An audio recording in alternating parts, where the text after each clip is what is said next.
ይህንን ቪዲዮ ሳየው በጣም ነው ልብ የተነካው። በነገራችን ላይ ወደ ክርስቲያኖች ሁላችሁም ይህንን ቪዲዮ ሼር፣ ሪፖስት፣ ኮፒ ሊንክ አድርጉት እና እስኪ ተመልከቱ።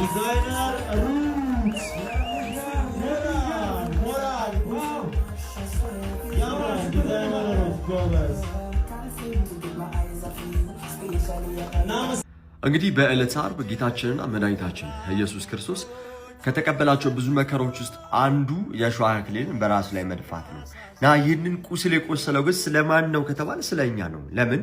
በዚህ በትንቢተ ኢሳይያስ ምዕራፍ 53 ቁጥር 5 ላይ እንደዚህ የሚል ሐሳብ አለ። እርሱ ግን ስለ መተላለፋችን ቆሰለ፣ ስለ በደላችንም ደቀቀ፣ የደህንነታችንን ተግሣጽ በእርሱ ላይ ነበረ፣ በእርሱም ቁስል እኛ ተፈወስን ይላል። በማን ቁስል? በእርሱ ቁስል ማ ተፈወሰ? እኛ ፈውስን እናገኝ ዘንድ የቆሰለበት፣ እኛ ፈውስን እናገኝ ዘንድ መከራ የተቀበለበትን መንገድ እያወጣን በየፋሽን ሾው እንዲመዘባበት ግን ትክክል ነው ብዬ አላምንም። ምናልባት ካለማወቅ ግንዛቤ ከማጣት ከሆነ ይቅርታ የምትጠይቂበትንና ራስሽን ደግሞ ንስሐ የምትገይበትን መንገድ ለራስሽ ብታመቻች መልካም ነው ብዬ አስባለሁ። እንግዲህ ይህ የድህነት ስራ ሲፈጸም እንደሚታወቀው ዓለሙ ሁሉ እንዲድን ደግሞ አንድያ ልጁን ደግሞ ማን ላከልን? እግዚአብሔር ላከልን። ይህን የት እናገኛለን? ዮሐንስ ወንጌል ምዕራፍ 3 ቁጥር 16 ላይ እንዲህ የሚል ሐሳብ አለ። በእርሱ የሚያምን ሁሉ የዘላለም ሕይወት እንዲኖረው እንጂ እንዳይጠፋ እግዚአብሔር አንድያ ልጁን እስኪሰጥ ድረስ ዓለምን እንዲሁ ወዷልና። ዓለምን እንዲሁ የወደደው እግዚአብሔር የሰጠን አንድያ ልጁን ነው። ስለምን?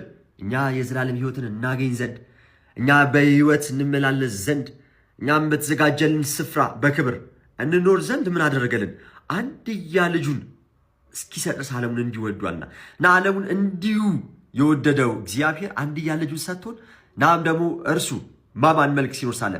በእግዚአብሔር መልክ ሲኖር የነበረው እርሱ እግዚአብሔር መልክ ሲኖር ሳለ ከእግዚአብሔር ጋር መተካከልን መቀማት እንደሚገባ ነገር አልቆጠረውም። ነገር ግን የባሪያን መልክ ይዞ በሰውም ምሳሌ ሆኖ ራሱን ባዶ አደረገ። ለሞትም ይኸውም ለመስቀል ሞት እንኳን የታዘዘ ሆነ ይለናል። ፊልጵስዩስ ምዕራፍ 2 ከቁጥር 6 እስከ 8። አይሽ በእግዚአብሔር መልክ ሲኖር ሳለ መተካከል መቀማት እንደሚገባ ነገር ሳይቆጥረው እርሱ ስለኛ ምን አደረገ? የባሪያን መልክ ይዞ በሰው ምሳሌ ሆኖ ራሱን ባዶ አድርጎ ሊያውም ለመስቀል ሞት እንኳን የታዘዘ ሆነ።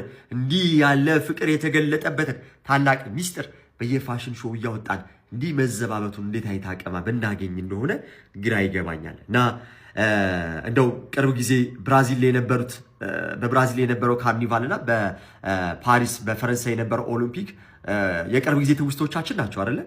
እንግዲህ በብራዚል የነበረው ካርኒቫል ላይ ምን አደረጉ? ክርስቶስ ኢየሱስን እንግዲህ በጣም በሚያሳፈር ሁኔታ ትንሽ ለማንቋሸሽ ሞከሩ እና ክርስቶስን እንግዲህ ያው ሰይጣን እንትን ሲለው ምናምን ያሳዩ እና ሰይጣንን ከፍ አድርገው ክርስቶስን ነበረ ዝቅ ለማድረግ የሞከሩት እና ዋጋቸውን ግን አገኙ። የእግዚአብሔር ቁጣ በነገራችን ላይ እግዚአብሔር በኃይልና በግርማው ሲነሳ የሚያቆመውም የሚቋቋመውም የለም እና በቁጣው ተነሳ። በጣም ኃይለኛ ጎርፍ ተነሳ። ጎርፉም ደግሞ የሚቋቋመው ጠፋ። ፈረንሳይም በነበረው የፓሪስ ኦሎምፒክ ላይ እንደምናስታውሰው ከሆነ በቅዱስ ቁርባን ላይ አላገጡ።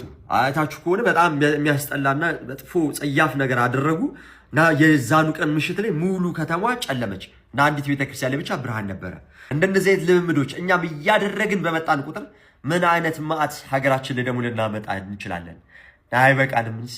እውነት አሁን ያለብን ደዌ አይበቃንም? አሁን ያለብን ህማም፣ አሁን ያለብን መከራ ጭንቅ አይበቃንም? ሌላ ማት የምንጠራው እግዚአብሔር አምላክ ይቅር ይበለን። ለማንኛውም ይህንን ቪዲዮ ሼር፣ ሪፖስት፣ ኮፒ ሊንክ አድርጉልኝ። አመሰግናለሁ።